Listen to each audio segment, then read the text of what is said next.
Barclays of Broadway. Yep. And you cannot believe, can you, how quick his fingers are moving. And, of course, you have to replicate that. Yeah. Every night, part of the...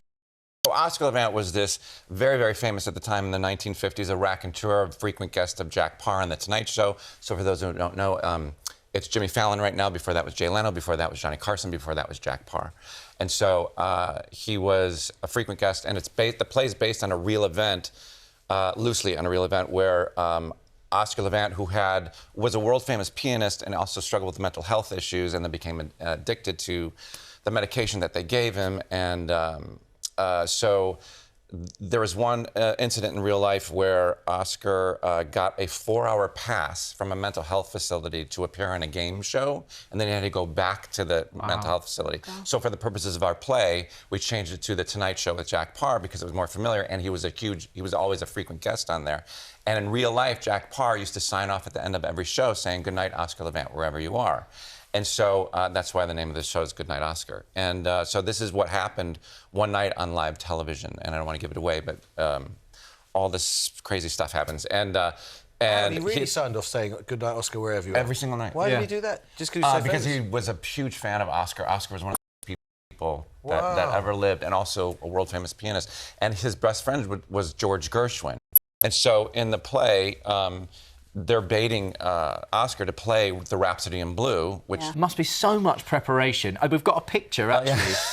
What is happening here? Yeah, so before and after the show every night, I ice my forearms and my hands because I'm pretty confident George Gershwin didn't mean for the Rhapsody in Blue to be played every single night, sometimes twice a day. Yeah, of course. Yeah. And so it's a lot on my arms as I get older too, and I sometimes have to have cortisone shots, but it's worth it, and it's a wonderful part of the piece. It's kind of the climax of the play. It's just really intriguing, and it's a comment on what you sacrifice for comedy, and the fact that Oscar Levant spoke on live television of his own mental health issues and made fun of them. Again, grief through comedy. But at the time as well, it was such a big thing, right? Yeah, huge. I mean, we have a hard time talking about it today. But it's very shocking back then and absolutely hilarious. So the fact that he does it while on leave from an institution, you know. Yeah, I know. Yeah. And then he's got to go back. Yeah. One of the best one-liners was Oscar said, I take